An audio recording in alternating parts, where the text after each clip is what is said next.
नमस्कार। अगर गजल लिखने का शौक है तो समझिए आज का ये सफर बिल्कुल सही जगह पर लेकर आया है। हम गजल की वो तकनीकी बातें समझने वाले हैं जो शायरी में जान डाल देती हैं।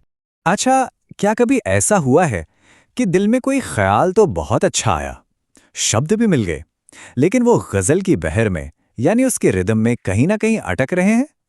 ये एक ऐसी मुश्किल है जिससे प्रायः हर नए शायर को गुजरना पड़ता है। लेकिन फिक्र की कोई बात नहीं, क्योंकि आज हम शायरों के तरकश से दो ऐसे खास औजार निकालने वाले हैं जो इस मुश्किल को चुटकियों में आसान बना देंगे।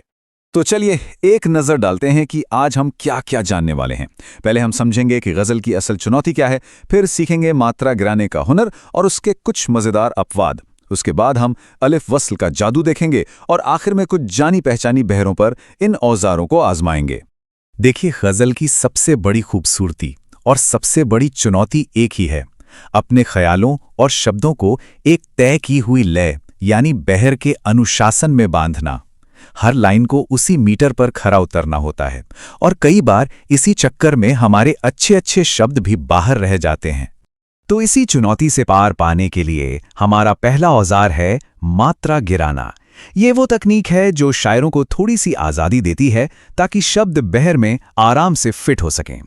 तो ये मात्रा गिराना आखिर है क्या? इसको ऐसे समझिए कि किसी शब्द के आखिरी अक्षर का वजन थोड़ा सा कम कर देना, जैसे 2 से 1 कर देना, ताकि वो मीटर की तराजू में एकदम परफेक्ट बैठ जाए। अब इसका एक सीधा साधा नियम है। शायरी में हमें कुछ खास स्वरों की मात्रा गिराने की इजाजत मिलती है, जैसे आ, ई, ऊ, ए और ओ। लेकिन कुछ स्वर हैं जैसे ए, औ और अंग जो थोड़े अड़ियल हैं, वो अपनी जगह पर टिके रहते हैं, उनकी मात्रा हम नहीं गिरा सकते।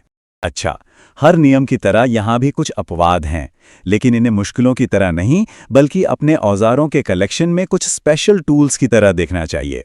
कुछ बहुत ही आम शब्द हैं जो इन नियमों से परे हैं, जैसे मैं और मैं का वजन 2 से 1 किया जा सकता है। इसी तरह कोई, मेरा, कहाँ और नहीं जैसे शब्दों में भी शायरों को जरूरत के हिसाब से थोड़ी बहुत छूट मिल जाती है। ये अपवाद ही तो शायरी को और लचीला बनाते हैं। चलिए अब बात करते हैं अपने दूसरे जादुई औजार की, अलिफ वस्ल। आप इसे शब्दों को जोड़ने वाला एक पोएटिक ग्लू भी कह सकते हैं। ये बहुत काम की चीज है।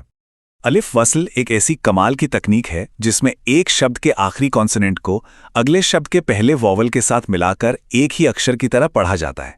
इससे होता यह है कि शब्दों का बहाव नहीं टूटता और लाइन मीटर में बनी रहती है। इस तकनीक का सबसे शानदार उदाहरण मिलता है उस्ताद गालिब के इस मशहूर मिसरे में, हुई शाम उनका ख्याल आ गया। सुनने में कितना सहज और सरल लगता है ना? तो इसका राज क्या है? यहाँ गालिब ने ख्याल के आखिरी लह को और आ के आ को जोड़ दिया है, तो पढ़ते वक्त ये ख्याल आ नहीं बल्कि ख्याला बन जाता है। ल और आ मिलकर बन गए लाह और मीटर एकदम सही बैठ गया। देखा, यही है अलिफ वस्ल का असली जादू। स्क्रीन पर गालिब की जो गज़ल दिख रही है, ये वही गज़ल है और जानकर हैरानी होगी कि इस एक गज़ल में गालिब ने 5 बार अलिफ वस्ल का इतनी खूबसूरती से इस्तेमाल किया है। इससे पता चलता है कि यह तकनीक उस्तादों के लिए कितनी ज़रूरी थी। हाँ, इस जादू को इस्तेमाल करते वक्त कुछ बातें ध्यान रखनी हैं।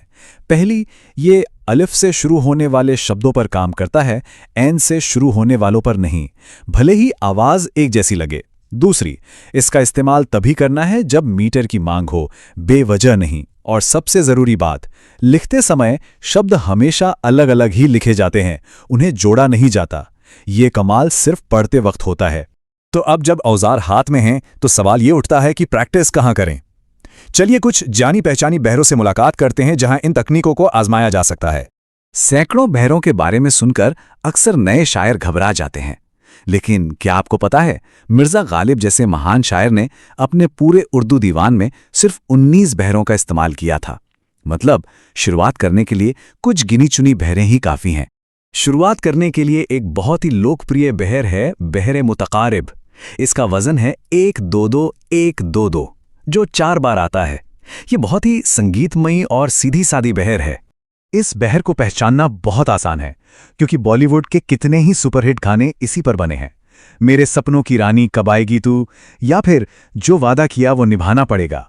इन गानों को बस गुनगुना लीजिए, इस बहर की लय अपने आप जुबान पर चढ़ जाएगी।